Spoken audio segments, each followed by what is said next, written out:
Good evening, everyone. I'm Laura Coates in D.C., and Don Lemon is in Memphis. And Don, look, we were watching you this morning. You started the day out with the police chief, and here you are ending it with me in Memphis. Tell me what has transpired today that has really been something that you will not forget. It's really been a remarkable day. Quite frankly, it's been a remarkable 24 hours, Laura, because yesterday we got the charges for the police officers, and then now we woke up to the interview, very candid interview from the police chief. I was surprised that she actually gave an interview, but considering the district attorney had announced those charges, I think she felt that confident that it was her time to speak because she didn't want to get in the way of the investigation. But she was very candid about why she believed those charges were fair. She knew that there would be strong charges. She doesn't do the charging, as you know, the district attorney does. But she also said this is a failure within the police department, and she took responsibility for it. She said it stops with her. You can't be with the officers 24 hours a day.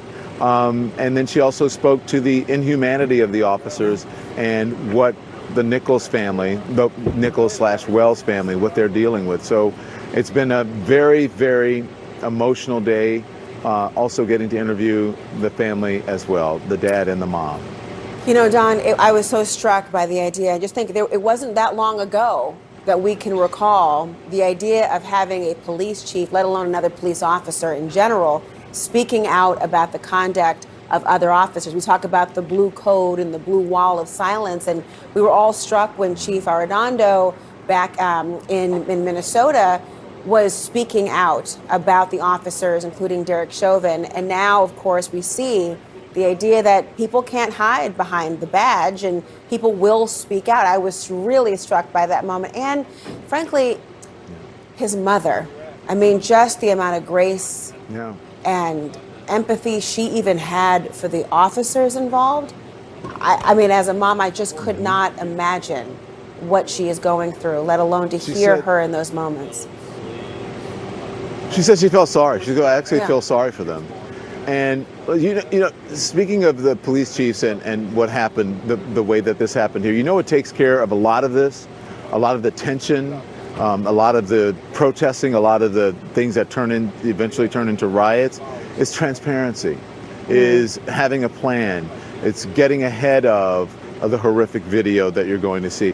And speaking of that video coming out tonight, that shows you why those officers were fired immediately. That shows you why the district attorney charged them. If you cannot look at that video and say, oh yeah, what they did was right.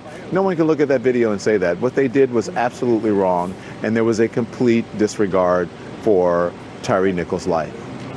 And the number of officers who are on that scene, I mean, you always want, is there not one person among you who would say stop? I mean, the idea of a cooler head prevailing, and the coolest head we heard was the actual words of Tyre Nichols himself at the beginning when he was trying to de-escalate the situation. Don, great coverage. We'll see you back soon.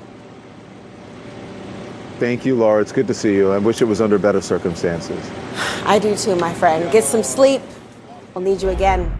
Everyone, I'm Laura Coates, and this is CNN Tonight, and our breaking news coverage is continuing now in the wake of the release of that heartbreakingly horrific video that showed the brutality that was unleashed on Tyre Nichols.